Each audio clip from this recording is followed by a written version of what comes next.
चुनाव की दृष्टि से करनाल में आदरणीय मनोहर लाल जी के लिए, नायब सिंह सैनी जी के लिए औपचारिक रूप से निमंत्रण पत्र आप तक पहुंचाने का जिम्मा मिला है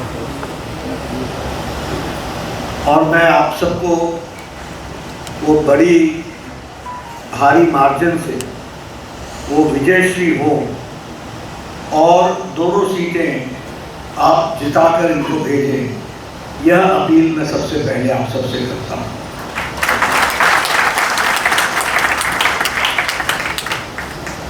मित्रों, पिछले 10 साल में भारत की राजनीति में बहुत कुछ बदल गया और बहुत कुछ हम सब लोगों को देखने का भी सौभाग्य मिला है। यहाँ पार्टी को खड़ा करने में 4-4 पीढ़ियां लग गई, 5-5 पीढ़ी लग गई, खप गई। एक पीढ़ी तो ऐसी थी जिसने जमीनें बेचकर अपनी जमानत बचाने के लिए चुनाव लड़ा।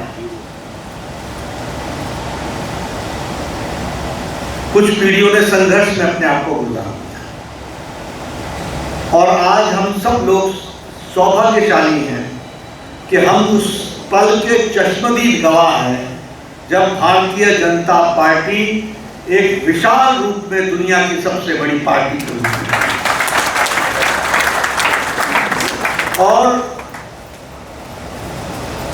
हमारे नेता नरेंद्र मोदी जी ने राजनीति का डिस्कोर्स, चर्चा, नरेटिव,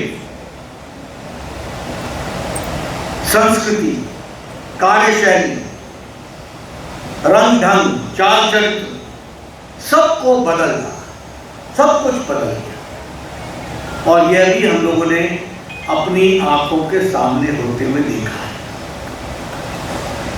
10 साल पहले यही भारत भ्रष्टाचारी देश कहलाता दुनिया की निगाह में। 10 साल पहले यही भारत पिछलग्गू देश कहलाता, यही भारत के बारे में टीका टिप्पणी की जाती।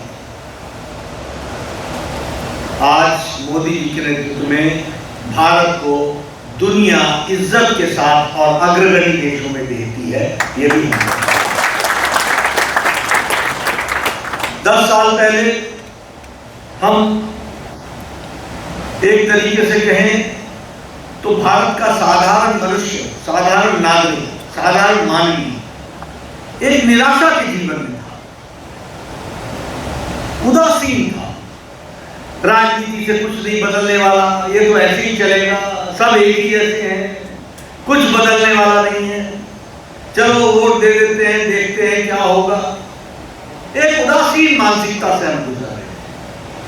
आज वही भारत मोदी जी के नेतृत्व में विकसित भारत के संकल्प को पूरा करने के लिए चल पड़ा।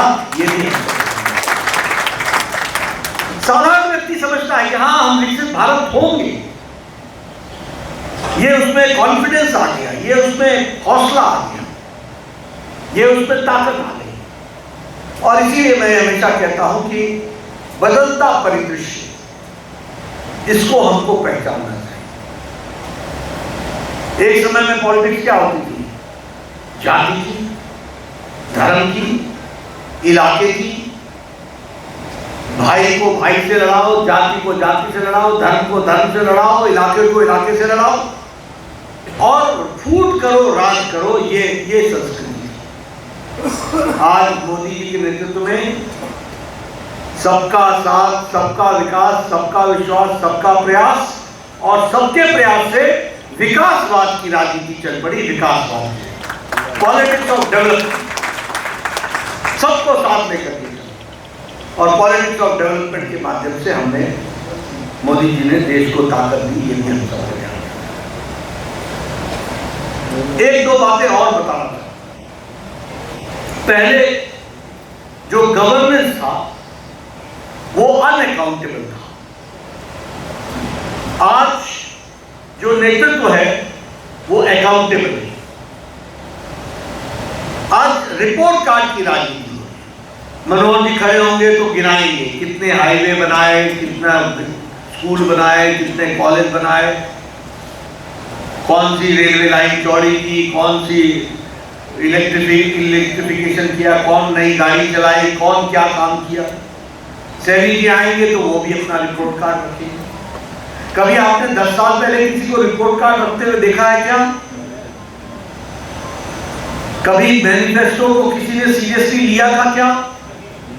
आज अकाउंटेबिलिटी की राजनीति है, आज परफॉर्मेंस की राजनीति है, आज रिपोर्ट कार्ड की राजनीति। यह अंतर डिस्कोर्स में और नैरेटिव में हुआ है, इसको हमको समझ लेना चाहिए। आज विपक्ष भी मजबूर है कि उसको भी कहीं न कहीं विकास की बात करनी पड़ती है। जो उसने 70 साल नहीं किया वो करना पड़ता है। दूसरी बात, पहले जो कार्यक्रम बनते थे वो ड्राइंग रूम में बैठ करके बनते थे, वो पॉपुलिस्ट होते थे। बड़े बड़े आंकड़े रख दो, किसानों का कर्जा माफ होगा, किसी को मालूम नहीं कि कर्जा किसका कितना है, माफ कितना होना है, सरकार को कितना खर्च आना है, कोई मालूम नहीं। लेकिन पॉपुलर स्लोगन के कार्यक्रमों को रख दो, सजा दो। आप बीजेपी का मैनिफेस्टो देखिएगा तो बीजेपी के मैनिफेस्टो में अगर हम कहते हैं कि ये हम सुविधा देंगे तो साथ में हम ये भी बताते हैं कि इसमें इतने 1000 करोड़ रुपए लगेंगे, जिसकी हमने कैलकुलेशन कर ली है। यानी फैक्चुअल टारगेट्स को तय करना और डिटेल में जाना, यह भी हम लोगों ने देखा। इसका फर्क क्या पड़ा है?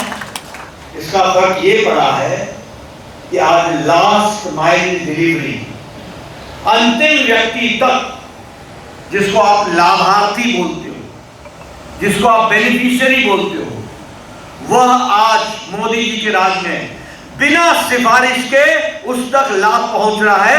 यह हमारी नीतियों की ताकत है। इसको बिना सिफारिश, बिना सिफारिश, सब कुछ डिजिटल है। फॉर्म भरो, और प्रधानमंत्री जी ने तो अभी जो यात्रा चलाई थी, उस यात्रा में तो घर घर डिलीवरी कर दी, गांव गांव जाकर के आयुष्मान के कार्ड बनाए, गांव गांव जाकर के उज्ज्वला के गैस का कनेक्शन दिया, गांव गांव जाकर, और 100% सैचुरेशन पर लाने का काम किया।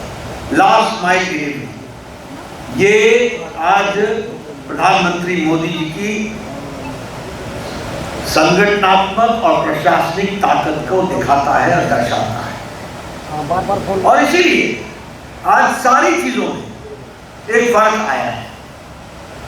अभी हम लोग हमेशा चर्चा करते हैं, आपको याद होगा कोरोना में हम लोग लगे हुए थे। प्रधानमंत्री मोदी जी ने उस समय एक पैकेज दिया था, वो 1,50,000-25,000 करोड़ का एक पैकेज दिया था। MSME के लिए अलग से दिया था, एग्रीकल्चर सेक्टर के लिए अलग से दिया था, प्रधानमंत्री गरीब कल्याण अन्न योजना के लिए अलग से दिया था। ये कांग्रेसी भाई समय चिल्लाने लगे, इससे क्या होगा जी, हम कैश चाहिए, कैश चाहिए, कैश चाहिए। क्यों? इनको कैश इसलिए चाहिए होता है क्योंकि सारी जिंदगी कमीशन में ही जिंदगी गुजरी है, तो इनको तो डायरेक्ट बेनिफिट ट्रांसफर से तो इनको दिक्कत है, दुश्मनी है। लेकिन आज उसका नतीजा ये हुआ है, उस पैकेज का कठोर फैसला कोरोना के दौरान किया गया कि आज भारत की अर्थव्यवस्था मजबूत सुदृढ़ खड़ी हो गई। जब अमेरिका लड़खड़ा रहा है, जब यूरोप डबाडोल हो रहा है, जब जापान में मुसीबत है, जब चीन पिछड़ रहा है, तो भारत 11वें नंबर से छलांग लगा के 5वें नंबर पर। क्यों? क्योंकि मोदी जी ने रेवड़ी नहीं बांटी, मोदी जी ने भारत को मजबूत किया। ये प्रधानमंत्री गरीब कल्याण अन्न योजना, इस योजना ने 25 करोड़ जनता को गरीबी की रेखा से ऊपर उठा दिया, 25 करोड़। और इंटरनेशनल मॉनिटरी फंड बोलता है कि भारत की अति गरीबी अब 1% से भी नीचे आ गई है, पॉइंट में आ गई, डेसिमल में आ गई। कभी सोचा था, कभी समझा था कि इस तरीके की बात होगी? लेकिन आज ये हम होता हुआ देख रहे हैं। बहुत से फर्क आए हैं। कोरोना की बात करूंगा, मैं कई बार सुनाता हूं, मुझे स्वास्थ्य मंत्री रहने का मौका मिला, भारत का भी और प्रदेश का भी। हमारे देश में ट्यूबरक्लोसिस को दवा को आने में 25 साल लग गए, 25 से 28 साल। हमारे देश में टेटनस की दवा को आने में 28 साल 30 साल लग गए। हमारे देश में डिप्थीरिया की दवाई को आने में 25 से 30 साल लग गए। हमारे देश में जापानी बुखार की दवाई को और नेशनल प्रोग्राम बनने में 100 साल लग गए। ये हमारा देश। आप भी सुनते होंगे बचपन में, 60 के दशक में, टेटनस की दवा विदेश से आ रही है, जल्दी मंगवाओ नहीं तो पेशेंट चला जाएगा। सुनते थे कि नहीं सुनते? आज कोरोना आया, 2020 को 27 जनवरी को पहला केस, 2020 की अप्रैल को टास्क फोर्स बैठाई गई और 9 महीने के अंदर मोदी जी ने एक नहीं 2 वैक्सीन बना करके भारत को। और सबसे बड़ी बात यह है कि 220 करोड़ डोज, डबल डोज, और उसके साथ साथ बूस्टर। दुनिया का सबसे बड़ा और सबसे तीव्र गति से चलने वाला वैक्सीनेशन प्रोग्राम भारत का बन गया, दुनिया में हमारा